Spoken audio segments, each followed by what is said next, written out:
Assalamualaikum warahmatullahi wabarakatuh. A'udzu billahi minasyaitonir rajim. Bismillahirrahmanirrahim. Alhamdulillahirabbil alamin wa bihi nasta'in ala umurid dunya waddin. Shalatu wassalamu ala asrofil mursalin wa ala alihi wa sahbihi ajma'in, amma ba'd. Mahasiswa sekalian yang saya banggakan, melanjutkan perkuliahan Tahsinul Qiraah wal Kitabah. Pada materi berikutnya tentang masalah mim sukun dan mim nun tasdid. Kemarin untuk penugasan sudah Bapak sampaikan, sekarang sedikit akan Bapak uraikan. Kemarin kita membahas nun mati dan tanwin ketemu huruf hijaiyah. Kemudian sekarang kita membahas mim sukun ketika bertemu huruf hijaiyah. Yang pertama ada namanya ikhfa syafawi. Ya.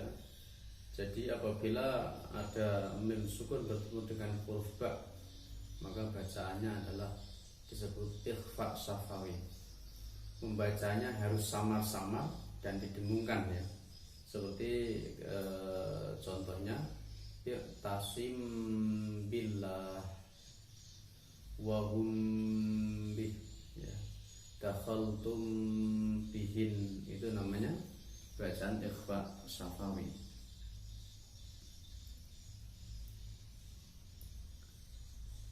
Yang kedua adalah idgham mimi atau disebut juga dengan idgham mutamatsilain, yaitu apabila ada mim sukun bertemu dengan mim, ya, maka disebut idgham mimi atau juga idgham mutamatsilain. Contohnya wa ma lahum minallah amman tarjuna, itu namanya idgham mimi atau idgham mutamatsilain. Adapun contoh yang lain bisa nanti dicari.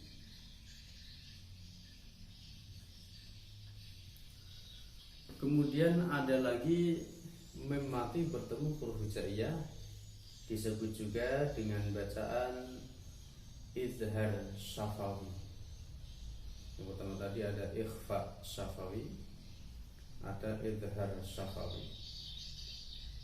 Izhar syafawi harus dibaca yang terang di bibir dengan mulut tertutup. Contoh an'amta, mim sukun bertemu ta, bacanya jelas an'amta. Izhar itu artinya jelas, jadi bukan samar, bukan juga dengung. Berikutnya lahum fiha, lahum mim mati, mim sukun bertemu fa, bacanya izhar syafawi. Kemudian alaihim waladhdallin, alaihim ghairil maghdubi alaihim. Nah, alaihim harus jelas, tidak sama alaihim. Nah, itu tidak dibenarkan, ya, karena itu bacaan izhar harus jelas. Kemudian ada lagi, sudah, ya, itulah tadi bacaan-bacaan mim sukun bertemu huruf hijaiyah, ikhfa syafawi, idgham mimi atau mutamatsilain, kemudian ada izhar syafawi. Kemudian pembahasan berikutnya tentang mim tasdid dan nun tasdid. Ketika ada mim diberi tasdid dan nun juga diberi tasdid, maka itu disebut bacaan ghunnah, ya. Bacaan ghunnah. Bacaannya adalah berdengung Gunnah itu artinya dengung. Setiap nun dan mim kok diberi tasdid, maka itu bacaannya disebut gunnah, bacaannya dengung. Seperti annas, ya, annar, amma, al-jannah, dan seterusnya. Jadi bisa nanti dicari setiap nun dan mim ketika ada tasdid itu disebut bacaan gunnah, bacaannya dengung. Pembahasan berikutnya adalah membahas tentang al-ta'rif atau hukum al dalam tajwid. Kemarin juga sudah kalian buat tugas tertulis. Hukum al dalam tajwid itu terbagi dua bagian, atau al-ta'rif itu ada dua bagian. Yang pertama disebut dengan al-qamariyah, yang kedua disebut al-syamsiyah. Al-qamariyah berarti di mana ada al bertemu huruf seperti alif, ba, ghin, ha, jim, kaf, wawu, kha, fa, ain, qaf, ya, mim, dan ha. Itu kesemuanya disebut al-qamariyah, atau istilah lain mengatakan izhar qamariyah. Jadi bacanya jelas, ya. Contoh alhamdu, ya. Alhamdu, al-khawfu, dan seterusnya. Jadi bukan dengung, ya. Jadi harus jelas, nggak boleh gimana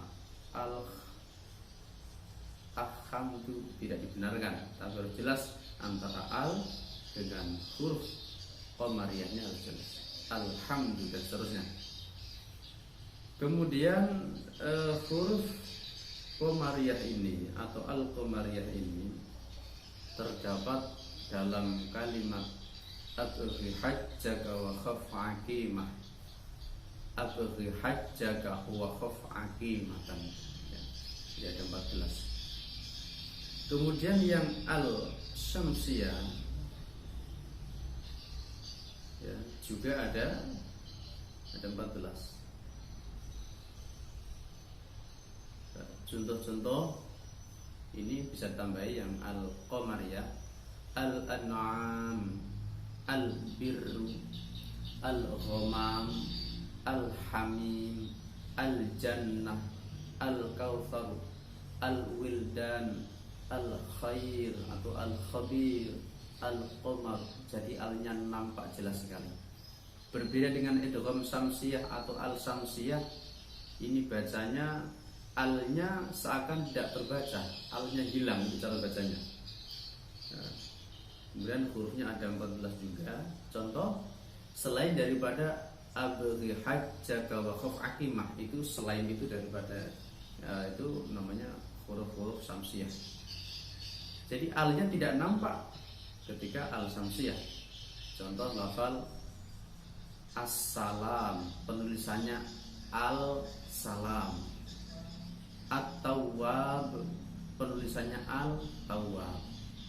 Ar-rahim, ar-rahman, asy-syamsu, al-dhalil, al-dhalimun, an-nas, dan seterusnya. Ini adalah bacaan-bacaan al-syamsiyah dan seterusnya.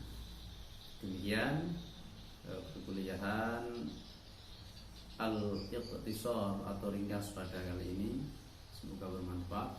Wassalamualaikum warahmatullahi wabarakatuh.